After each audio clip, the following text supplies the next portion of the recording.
and a... That's better. Groovadelic, good afternoon to you. You're tuned to WPKN in Bridgeport. 89.5 on the FM dial. My name is Dave, and we are back for the Sunday Brunch Concert, and we're live on YouTube. If you look up YouTube on WPKN. Okay, I'm trying to figure out here what's... oh, I see what's happening. Confusing myself with the phone going, because I was about to copy the link. Well, we're live in the studio with Riley Johnson, and Riley, welcome to the show. Thank you. Glad to be here. And I'm sure you've got some music for us. A little bit. A little bit. All right, let it rip. All right, let me get it started.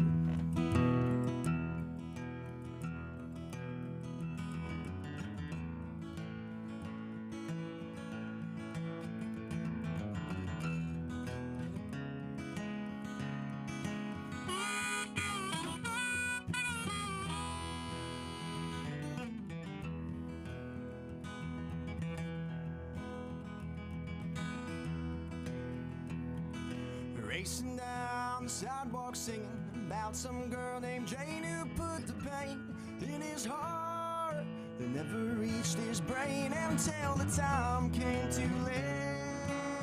He held his hand out full of rain to fill his cup.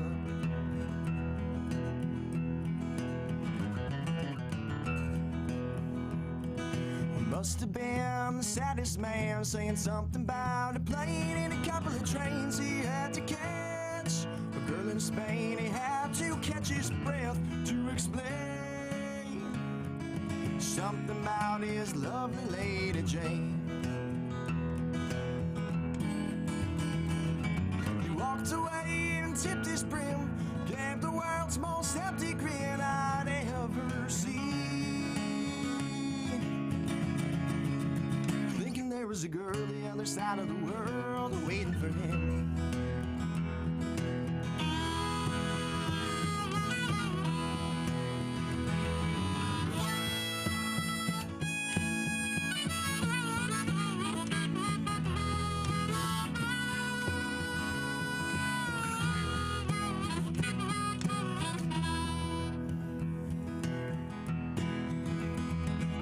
Saw the man again in a week. Face in his hands, he was crying so hard I couldn't hear him speak. As I watched the tears fall down from his cheeks again and again.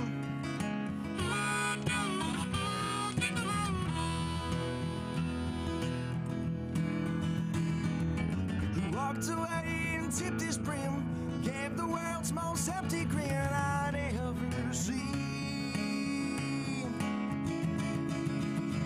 Thinking of a cold Seville night as she was walking away from him.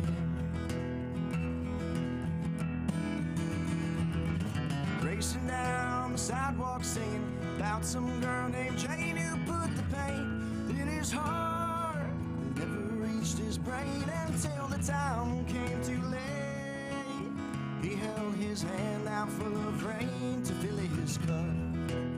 For now some other man has drank her love enough.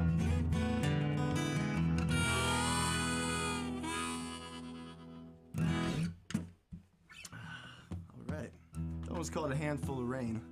It's the first song on my album that just came out called Running Behind. I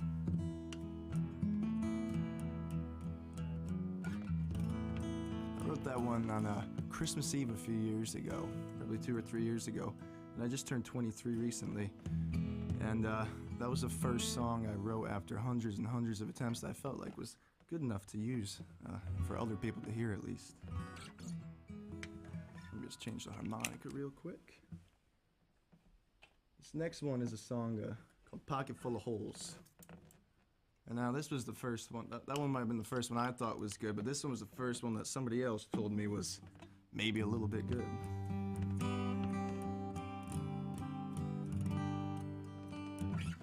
Wrote this one about a friend of mine. His name's Paul. He's an old sailor. And he's the kind of guy that would always say, you know, you can save your money in a jar, but it ain't worth nothing till it's all been spent. And so, you know, I took the liberty to use that as a little bit of inspiration for this song.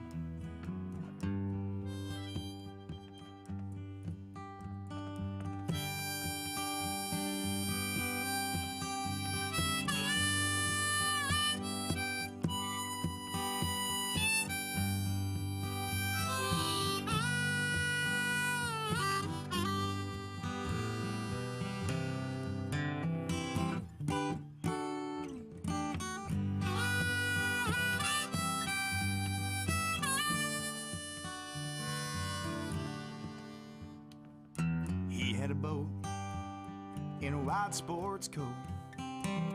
He nailed cigars and had a nice shiny car. I met him in a bar while I was picking my guitar in the corner for tips and beer. I never knew where all of it came from, but he always saved a 20 for me. He'd rack up a tab, pick up around or three, then he'd stumble on home singing a song for me. It went, a pocket full of holes, a pocket full of holes. You could save your money in a jar, but it ain't worth nothing till it's all been spent.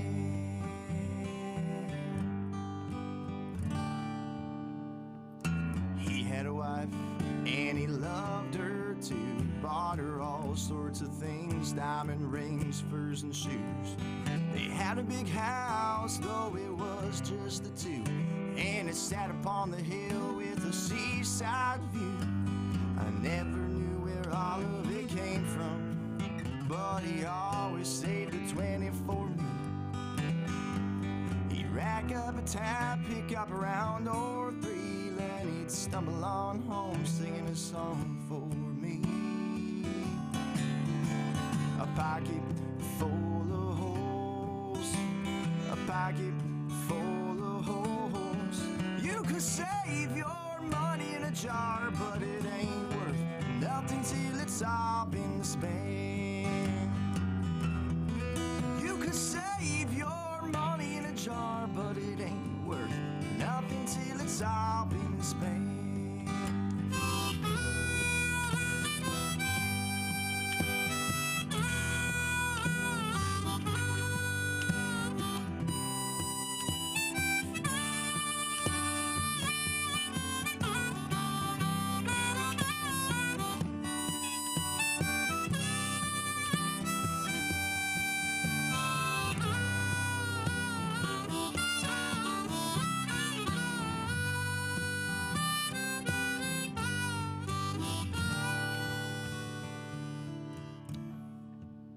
On the day he died, he left this world without a dollar to his name.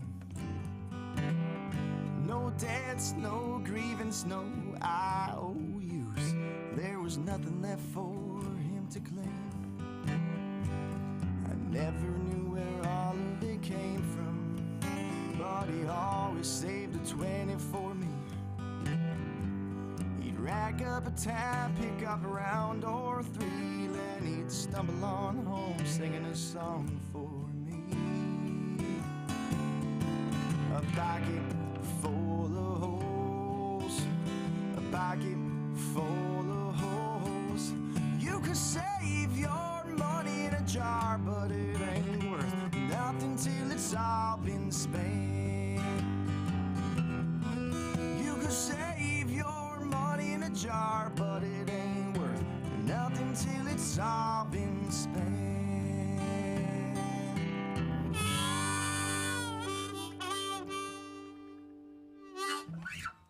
It's Riley Johnson on the air with us here in the studio at WPKN.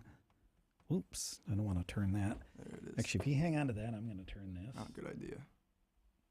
All righty. Oh, there we go. Much better shot here. Perfect. Sort of hard directing video and directing and hosting at the same time, but here we are, live in the studio. And so you're only 23. I am. I just turned 23 in September. Wow, that's a lot younger than me. Where is home for you? I'm from Seymour, born and raised. The Valley. Oh yeah, the Valley. We love our local artists here in Connecticut. What got you into songwriting? I guess I grew up around a lot of music. My parents are deadheads, so you know that comes with a lot of music, I guess. Yeah. But for me, I kind of, I was into like a lot of blues bands and like older kind of music, and I was just like a lead guitar player. And probably around the time I was like 17 or 18ish, I got into like Dylan. And after that, I was like, oh, this is kind of good. I got it. And then it took me down like the whole like wormhole of the like all the other singer-songwriters. Like I'm just like a really big Jackson Browne, Warren Zevon, like a Neil Young, Chris Christopherson, all those kinds of guys. And I got into words, and that's when I was like, oh, I didn't get the songwriting thing until I started to really appreciate the words. And then after that, I was able to make something authentic, I should say. Words are good. Yeah. Were you playing in bands before you decided the singer-songwriter thing was your thing? Kind of. I had a few disheveled lineups, I guess you could say, of other. It's hard these days to find, like bass players and drummers who are my age, and that kind of stuff. I had a band that almost came to fruition, and we had a gig booked even. Except the problem was that I was the only person in the band that actually knew how to play their instruments. So, for the months that we were practicing, I was teaching the bass player how to play bass when, I'm a guitar player, and I was trying to get the drummer, whose dad's a drummer. So we had the whole basement to practice in, the whole PA and the whole drum kit. And, he was all right, but I was the only, I had the vision and nobody else really, everyone just wanted to have fun with it, And when that didn't take off or do anything really, I just had to think to myself, I'm like, this is like kind of like why I enjoy doing the singer-songwriter thing, And when I realized that I could write songs specifically for myself, stuff that felt real for me, that's when I realized, this is kind of like what I think I should be doing. See, I always found it hard to get a bass player and a drummer who weren't in 3 other bands and actually had time to commit to doing anything. Yeah. But that's the other side of it.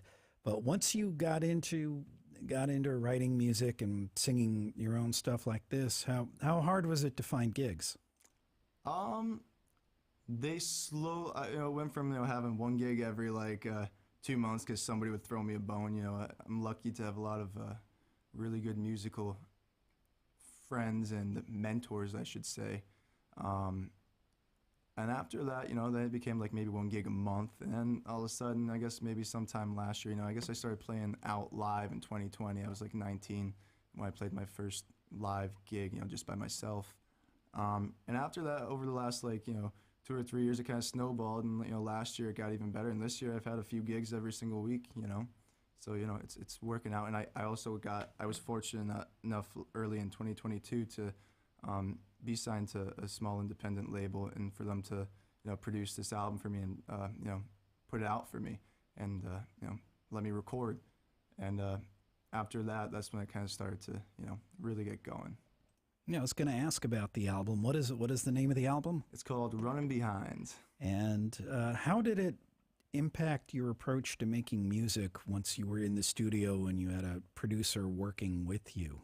Rick Demko is the producer, and he gave me a lot of freedom. The original idea was I was playing a show and it was just me, and he liked my songs, and he was like, you should come make an album for me, And we talked, and I agreed, and his original vision was for it to be just strictly acoustic guitar, vocals, and harmonica, the way I was performing them live.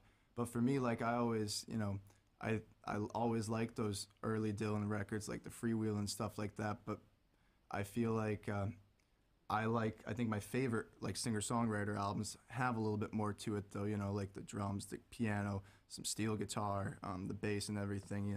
and let the words, show, but give it some sort of like, bedding, something like pretty to float upon. And so I told him, I was like, I think we need a little bit more to this. I think we should let the song shine, let the lyrics shine, but I wanted to do a little bit more. And he was a little tedious at first. He didn't really know how I was going to be. And I recorded most of the instruments except for the keys and the drums on there. I play the acoustic guitar. We started with just me and the acoustic. And I did the bass on there too.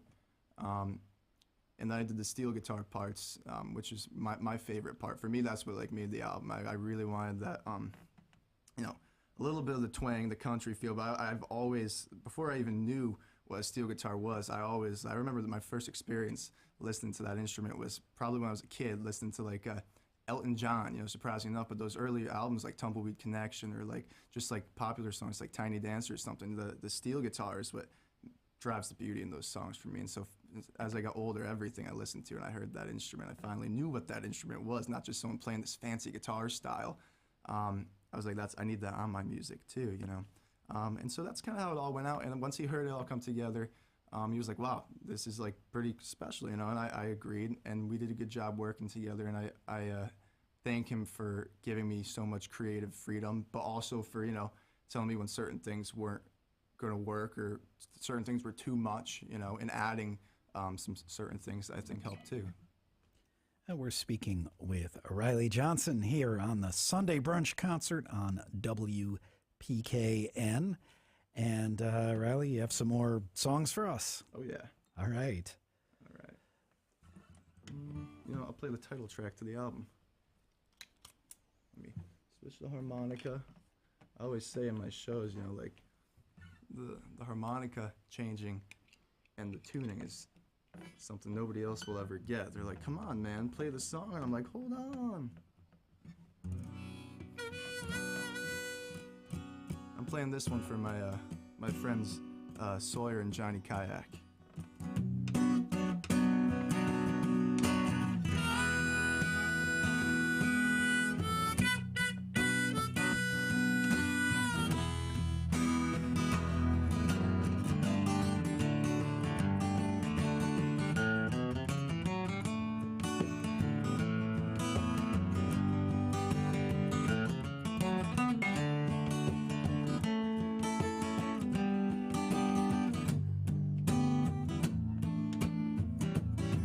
It seems to me that everybody's gone and lost their sense of humor. Is everyone just boring as hell, or am I just a real late bloomer? Now there's kids my age behind the wheels of the big rigs on the interstate, and all the girls I used to love in school started putting on a little weight. And I hope that fate ain't running late, 'cause I'm running a couple years behind. And at this rate, I'll be running straight for the end of the line, 'cause I'm running behind. But wouldn't it be lucky if I stumbled right into whatever I was looking to find? How could a worried man unwind? Just keep on trucking along till the end of the line.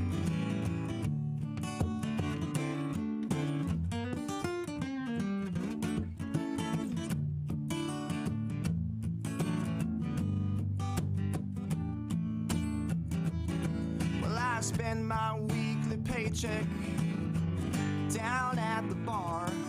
I keep putting all my eggs in one basket that this guitar will make me a star.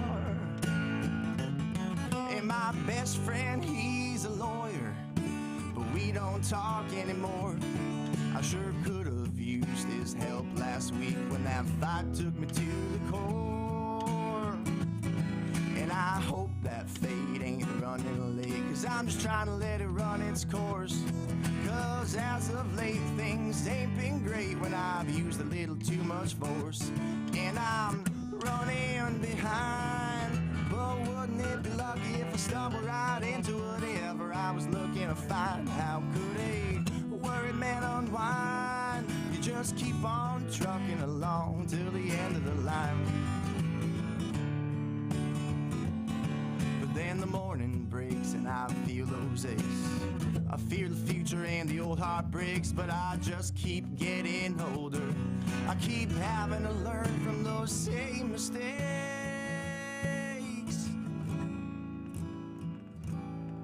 'Cause I'm running behind. But wouldn't it be lucky if I stumbled right into whatever I was looking to find? How could a worried man unwind? You just keep on trucking, been sitting around doing nothing for a little too long. You just keep on trucking along till the end of the line.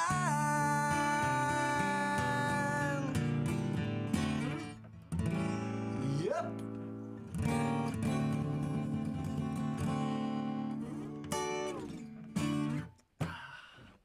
All right, that one was Running Behind. That one I wrote, I guess it sounds, I guess it's somewhat self-explanatory. I wrote that as like a 21-year-old, 21-year-old who plays guitar and was in college and has no idea what he wanted to do with his life. And, you know, always feeling like you're just running behind, like, man, I'm supposed to be doing something. Parents think I'm lazy, you know. And then, you know, which I think maybe improved a little bit after the album came out. They were like, oh, wow, he's actually good at something, you know, like that. Now they're nice. They don't think that about me. But no, you know, that's just how it felt, you know. Just to myself, I always try to keep myself positive, you know. Just keep on trucking along, you know. And that's the way to go. And that's the way I always try to go. This next one, I like this next one a lot. This one's actually probably my favorite song on the album. This was the last song I wrote for the album. And I'd already written it, actually, we were already recording the album. Well, I wrote this one. And I started going out with the most beautiful woman. And I wrote this song about her. And this one's for my girlfriend, Emma. This is called Where the Ships Come In.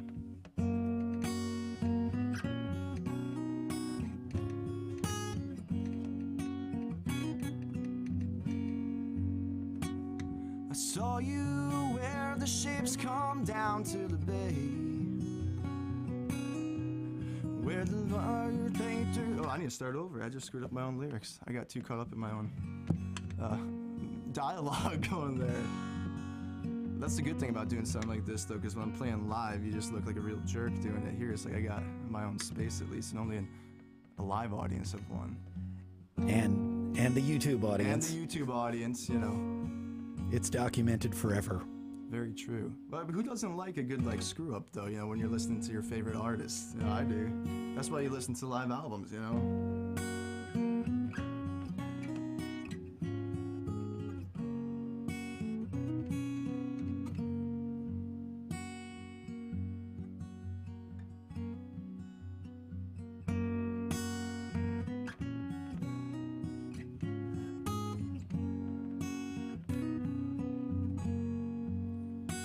Saw you where the ships come down to the bay, where the lonely painters paint themselves away, where the riders ride until they're wasted in a hazy shade of the love they tasted, and the sun secures the luster of the past.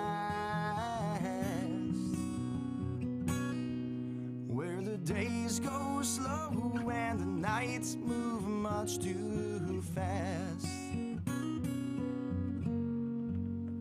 You were resting at the end of a walk, with your pretty toes dangling off the end of the dock. And I sat down right there beside you, and you reached out your arm like a whim to guide you, as if you knew I needed you to pull me through.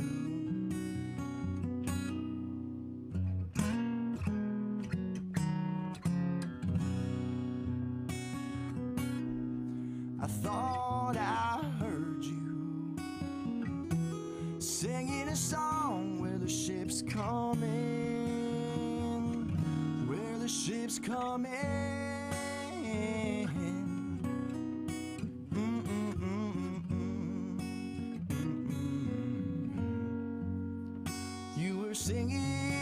sing a song I thought I knew. And that one about drinking down another case of you. With my jeans rolled up and our feet without shoes. Where the painter paints just to become the view. Where the writer writes just to be the words you can use. Where the ships come in and the pickers play their blues. I saw you where the sailors span their days. When they're tired of the constant motion of the winds and the waves. On some distant day in some faraway harbor, hoping that I wouldn't have to look much further to leave behind my maps for something new.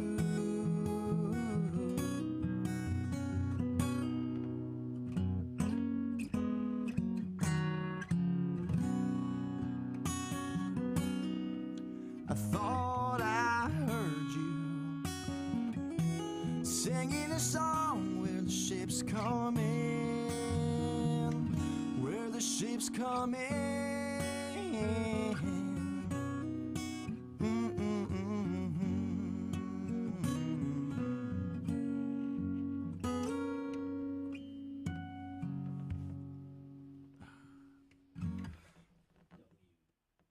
Works better with the mic on. WPKN in Bridgeport, and from our YouTube stream, Amy is clapping for you. All right. Thank you, Amy.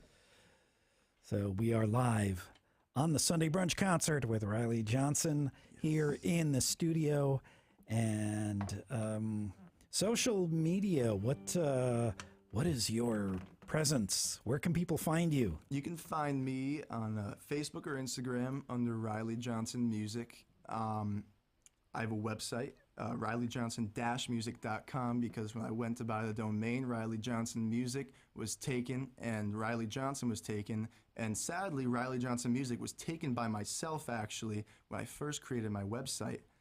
But I realized I had to pay like some odd $100 for a domain, and when I was 20, I couldn't spend $200 on domain, so I bought Riley Johnson Music. But when I found out I had to pay for it, I called up the place I bought it from. I was like, "Hey, I don't want this anymore." And they're like, "Okay, but you won't be able to use it for another 2 years, and neither will anybody else." I'm like, "That's fine." And then when I decided I had enough money to throw some extra money at buying a domain, I was like, "All right, Riley Johnson Music," and I realized can't buy Riley Johnson Music because I did that to myself, so now it's RileyJohnson-music.com.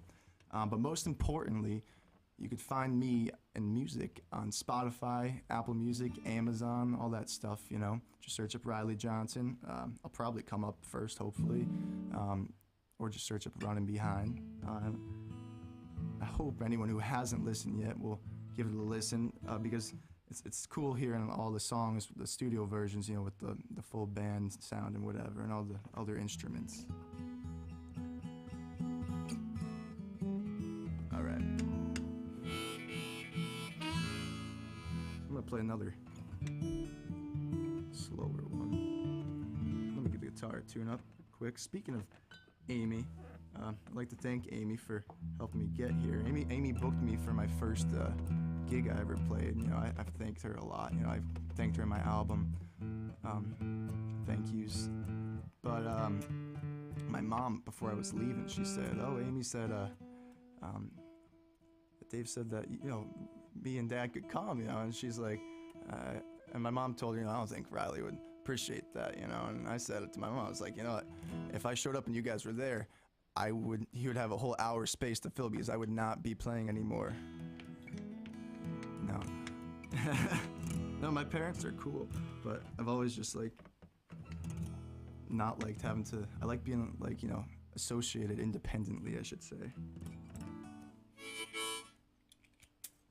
Oh, harmonica switch. Harmonica switch. No again. one has invented a rotary harmonica clip that you could just flip them around. Yeah, either that or you could play a giant harmonica with all the notes on it and have to memorize be really talented for that. I know like John Popper from Blues Traveler has like a vest that he keeps them all in, you know, it reaches in and out, but that's a lot easier when you're not playing a guitar, you know, when you're just singing. All right. This next one is, this one's called Standing by the Shore. I wrote this one about my cousin Sawyer and I when we were kids running around the beach in Marco Island.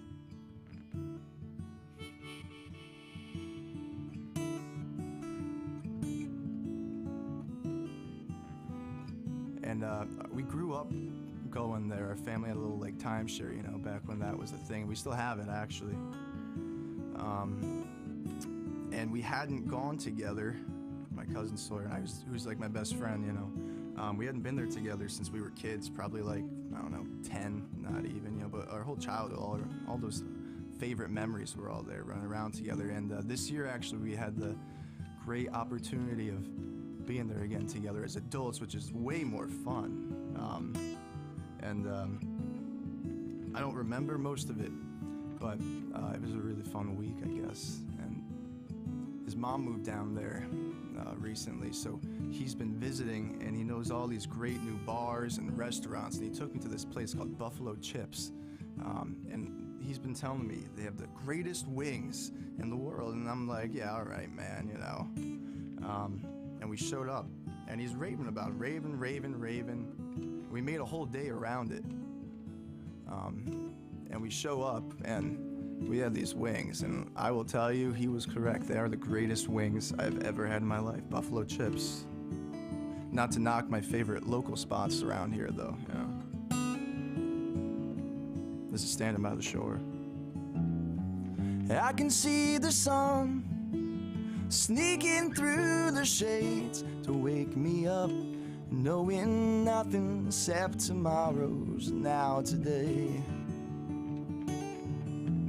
Knocking on your window, hoping no one else my way, mapping out a world that was just a day away.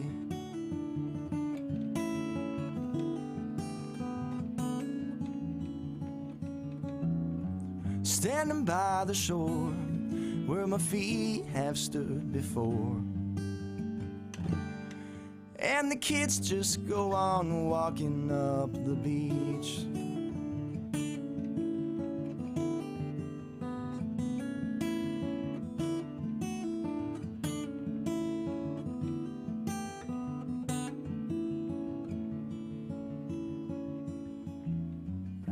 Singing songs and racing up the stairs, maybe causing trouble, but not enough to raise a care.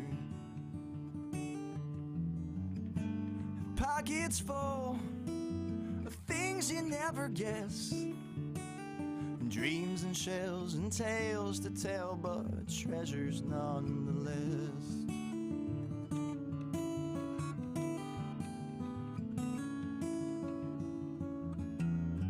Standing by the shore where my feet have stood before,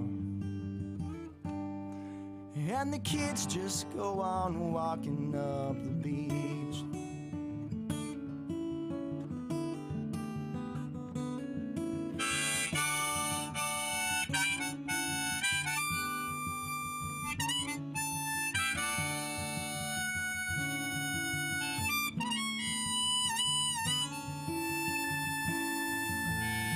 Circling the sun, remembering all the fun, moving at such fast and wild speeds, but I can hear the laughter bounce and skip across the sea. Laughter, laugh forever, will roam free.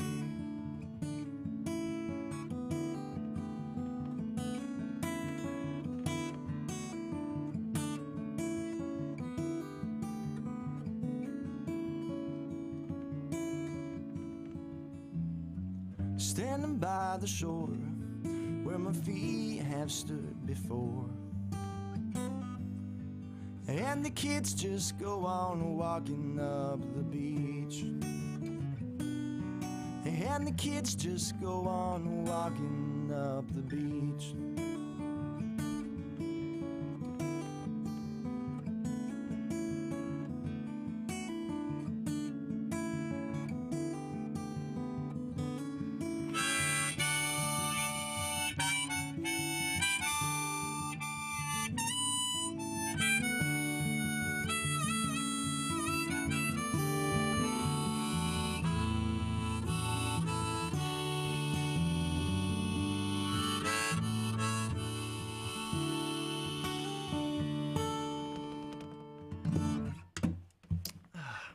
That was Standing by the Shore. You tuned to WPKN in Bridgeport. This is the Sunday Brunch Concert. And our guest today is Riley Johnson. And Riley, when did you first pick up a guitar? I mean, the first time I picked one up, I was probably like, I don't know, 2 or 3. I have a picture in my 5th grade yearbook. They made us all put like the baby pictures in there, and my girlfriend was at my house, and we're like looking through all my yearbooks, you know, and I flipped to that page. I'm like, guess which one I was? And she's like, look, and she's like, I can't figure this out. You're just like, you know, gonna make me look like a jerk. And I'm like, it's very obvious. And she's looking, and it's a picture of me probably as like a 1.5-year-old with like a tiny little like, you know, guitar. And she's like, I give up. I'm pointing to it. And she's like, it doesn't look anything like you. I'm like, but it has a guitar in his hand, you know? But the first time I like legitimately picked up a guitar, I got my first guitar for, I think maybe like my 7th birthday, maybe a little younger, maybe 5 or 6. My dad tried to teach me. My dad's a decent rhythm guitar player. He hasn't picked it up much over the last like 20 years though. And I didn't really get anywhere with that. And then when I was probably like around like 9 or 10, I got really big into like music. I got my first iPod back when those were a thing. And then I really wanted to play guitar. And I took lessons with one of my really good friends, Matt Miklas. But I wasn't very good at being taught. You know, I was a little insubordinate. I didn't want to practice, you know. And then I got my first electric guitar, and I still wasn't that good. I could play all the cool riffs, though. I could play, like, you know, Sweet Child of Mine, Walk This Way, all the stuff, you know, you hear on the radio. That, you know, when you hear that, you want to play electric guitar. I wouldn't say I got good at guitar until I was probably, like, 15 or 16. I was listening to, like, a lot of, like, Jack Johnson, you know, who's still one of my favorite artists. And I decided I love that acoustic-y kind of thing going on. And I learned all the chords and whatnot, and I was like, oh, well, I'm pretty decent. And I took this guitar class in high school and showed up pretending I didn't know how to play guitar for the first, like, few weeks until my teacher called me, and he's like, I know you know how to play guitar. I see every time I walk away, like, picking some stuff away. And I didn't really want to be a guitar player. It was something that was fun, you know, somewhere to channel the energy. And then probably, like, a year later, I was, like, 16 or 17, and all of a sudden I started playing, like, lead guitar and whatnot, and all of a sudden I like clicked. It all started to make sense. I was like, oh wow, this is cool. This is like what I want to do. So yeah, that's when I first picked up the guitar for real. I would say, you know. When did you add the harmonica to the arsenal? You know, I bought my first harmonica. I asked for one for Christmas. It was a Hohner harmonica in A. I was 16 years old, 17. I was 17 probably. And I got it because I was a huge Aerosmith fan, and I really liked the way Steven Tyler played harmonica. You know, it was before I was into, you know, the Dylan, you know, style. And I also really liked Jimmy Buffett's harmonica player, Fingers Taylor, who I think is the greatest harmonica player of all time, actually. But yeah, so I looked up what harmonica key is Steven Tyler playing on Crying, you know, and it was A, and I'm like, all right, that's the one I'm going to get. And I was able to, you know, play, you know, that kind of stuff, you know, simple, but I wasn't good. You know, the harmonica's fairly easy to play if you have some sort of musical knack. Fairly easy to play not well, but fairly easy to carry some sort of simple tune. And then I got my first full case of harmonicas when I started listening to a lot of Dylan, because I was like, all right, maybe I'll get the rack and I'll start playing with it. And as, like, you know, time progressed, I started to get a little bit more a little better at it, I would say. You know, I'm still trying to become a little more experienced, but I think I'm better than you know, your regular just simple blowers. It takes a little coordination when you're already playing guitar now to suddenly control your breath and the position of your mouth to get the right notes. Oh yeah, not easy. It's not easy, you know, because typically, you know, when you're playing acoustic guitar, you're doing the whole like. Well, I should see what key I'm in before I start blowing on this thing.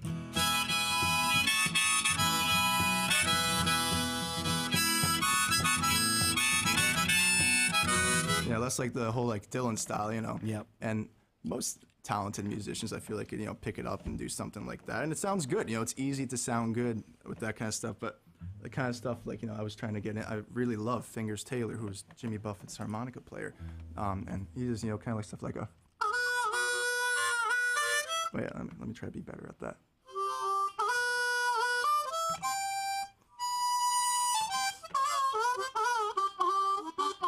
You know, like the whole, you know, blues harp kind of thing. Yeah. You know, and that's where, you know, and you know, Willie Nelson's guy, I don't remember his name, but it's that kind of like country kind of blues style that I really dig, you know. And there's just not a lot of really, really good harmonica players out there, you know. And when you see one, you know, you're really impressed. So yeah, that's kind of got into that. Yeah, a few years ago, Blues Traveler played the Milford Oyster Festival, and it's just what John Popper does to a harmonica is somewhat unnatural. Yeah, I mean, he's insane. Like, you know, guys like I was just talking about, like Willie's guy and Fingers Taylor, like, you know what? I can listen to what they're doing and work it out and do it, but you listen to John Popper. I heard Fingers Taylor say in an interview, like, I can't do what John Popper did. Like, John Popper's like Eddie Van Halen of, you know, the harmonica. Like, you listen to that, like, you can't even get the high notes on the harmonica that are just like, honestly, like very impossible to get to come out clear like that in a single blow, you know. You know, harmonica players will understand. But yeah, that stuff is insane, the John Popper stuff. This is 89.5 FM, and it's the Sunday Brunch Concert with Riley Johnson. All right. This next one's a song I haven't played in a very, very long time. This one took me a long time to write. A lot of different, like, life experiences that went into this song. I'm gonna try to do my best to nail it down. All right, this one's called The Ballad of Ryder West. This was my, like, I always loved the whole, like, you know, western-y kind of, like, vibe to certain songs. And this was, like, my spaghetti western kind of background track I made, you know, with some lyrics.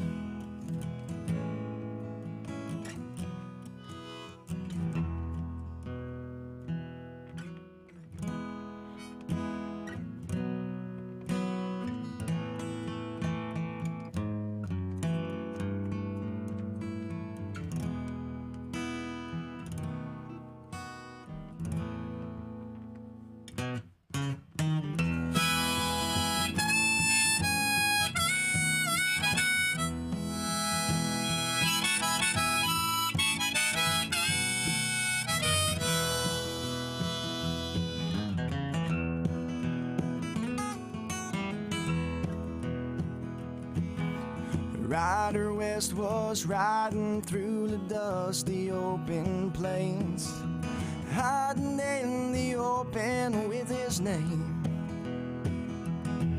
with 2 cold revolvers and the belt that he wore, fearing nothing, not even the Lord. But you know his hand was quick, he never let him slip.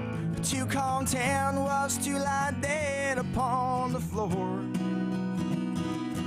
He was tending to the tables that the old men sat and drank, the center of attention around the room,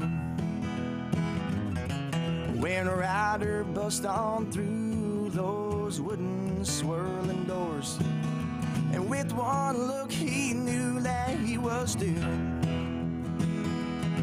But you know his hand was quick, he never let him slip.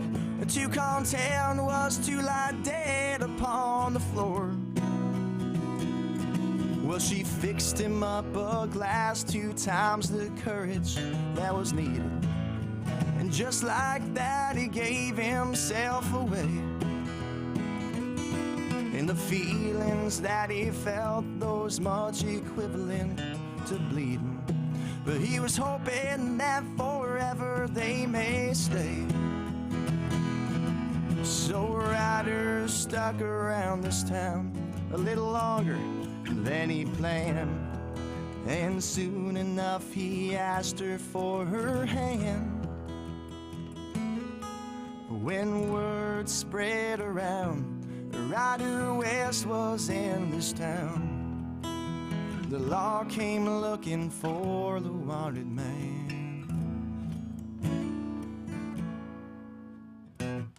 They were nailing signs to poles, 10,000 for this criminal. Vigilantes, bands and gangs came in pursuit of Ryder's name to defame just what he became. So Ryder left without a word, without his loving flame.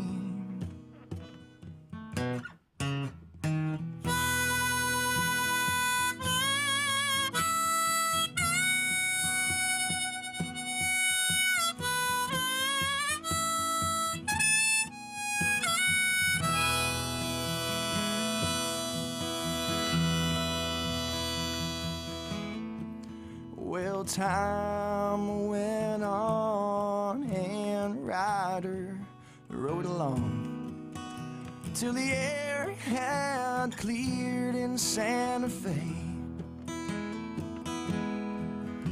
He was thinking of her skin and her big brown eyes as he stood outside the old saloon cafe. When he walked in tall and thin, with long hair neath his chin, the barroom voices stopped and you could hear a pin. For the fear ran through the blood in their veins, wondering why back to this town he came. Ryder West is the name. Have you seen my precious flame? A trembling voice in the corner said she's been here but she's gone. She took that train back east, back home. So he rode out west as far as he could, till the land ran out neath his feet. Reaching California shores, he was knocking on her golden doors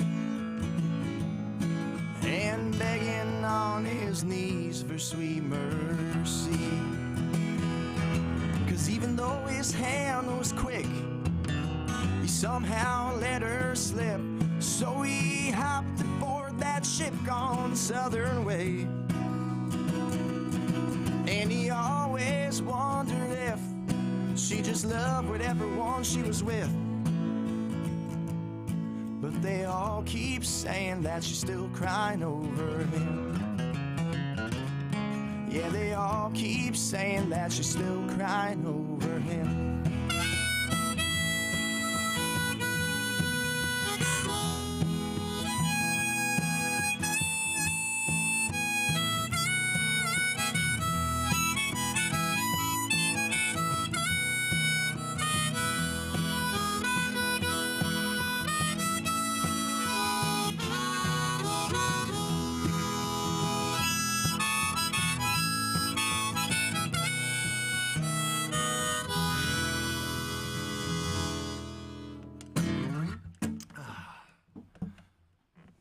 Ballad of Ryder West. Well, Riley, I've got to ask, since we were talking about it before, in addition to working on your craft as a musician, how do you learn how to handle the social media and business end of things when you're starting out? That's honestly the hardest part because with the music, it's like you love doing it. So you kind of like want to work, it's like you want to work hard for stuff you're passionate about and stuff you love doing. And I'm always complaining about the social media stuff and all the other business aspect of it. I mean, the business aspect isn't too bad. Back in the day, it was kind of like it was kind of a separation between artists and business. And as time went on, for the better part, it kind of became, being an independent artist kind of became a better thing. But, you really have to, they always say artists and art and business don't mix, and they really don't. But I try hard to, honestly, I do need to do a better job up in my social media presence. I try to post, videos of me playing every week and all that stuff. But, I feel like it's a shame because, what's most popular these days is TikTok and that stuff. And it's 15-second videos, like I see so many artists, just posting. I was actually kind of like a little big on TikTok a few years ago. And I would just post videos. I learned that, I could just post videos of myself playing a 15-second, the intro to like Over the Hills and Far Away or something, something that, a guitarist would be like, yeah, dude, I've been doing that since I started. But I'd get like 50,000 views and like some odd thousand likes.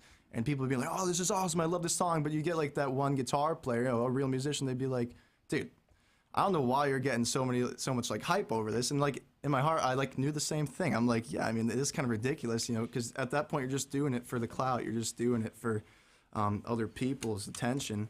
But, I would probably duck out of social media totally if I wasn't doing this. But I try to walk the line of not being too fake and over obsessive about that stuff while also trying to get myself out there.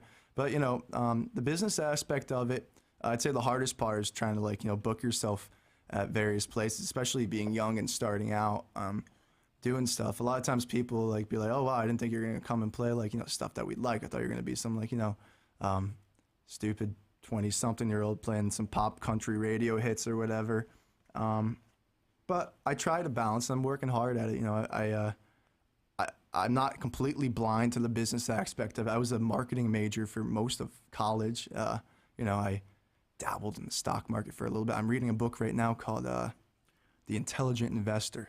I try to be smart with my money and whatnot, and smart with how I promote myself. But I'm working on it. It's not worth anything till it's spent. Exactly. It ain't worth nothing till it's all been spent, And maybe I'll be kicking myself for that someday. But, I'll tell you what, my grandmother loves that line. Her neighbor was talking about something, she said to me. And he said, well, Gloria, I'm not worrying about any of that. It's just like Riley's song, I'm spending all that money because it ain't worth nothing till it's all been spent, And I've had a few other people, say stuff like that to me too.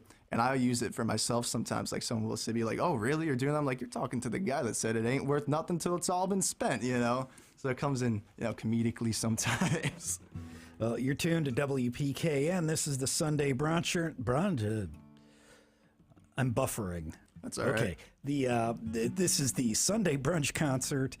My name is Dave. My guest has been Riley Johnson. We've got a few minutes left, and I think first thing is let me ask you to repeat your contact information where people can find the music again. All right. Check me out, Riley Johnson Music on Facebook or Instagram.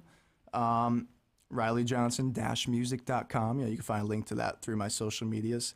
And like I said before, most importantly, even though streaming services don't pay you anything, that's where people listen these days. So listen, Riley Johnson on Spotify, Amazon, Apple Music, Tidal, Deezer, any of the places you can stream music.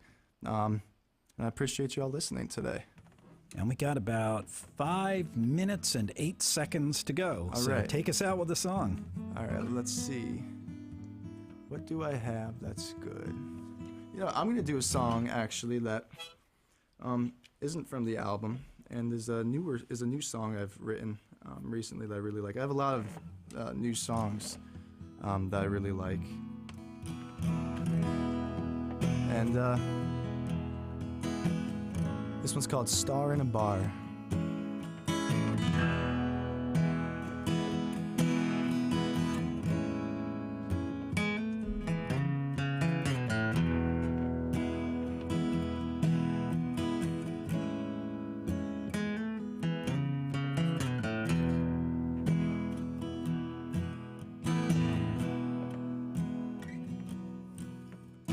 High in some hotel room, she's a painter, a singer for the mute.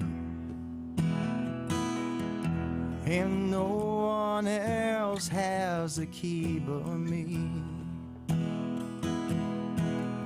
She gives her wrist a flick, and she tosses the stars into the sky. She listens to the ocean and she cries. 1,000 tears for one long lost goodbye.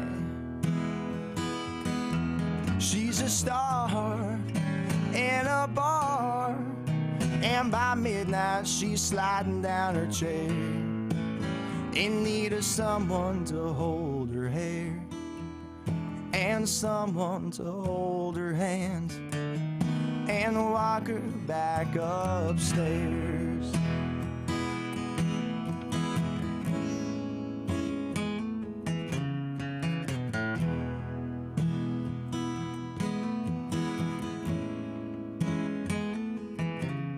On a little stack of napkins by the shakers, she sketches out her nose on a face that she believes she's always known. The men collect behind and ask her why. She says, fall in love with an artist and you'll never die. She hears the songs he wrote for her ring out through time as she paints back her reflection in his eyes. She's a star in a bar, and by midnight she's sliding down her chair in need of someone to hold her hair and someone to hold her hand and walk her back upstairs. Ooh.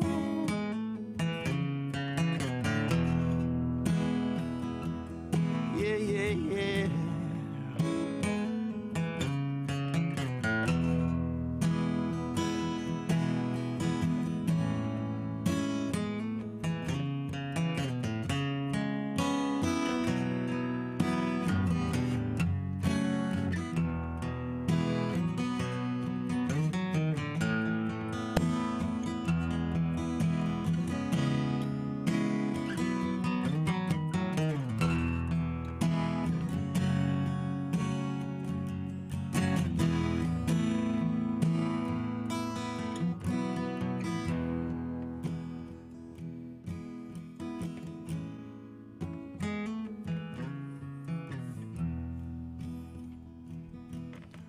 The moon reflects the sea. Oops, wrong lyric there. All right. Oh man, I'm forgetting this last verse.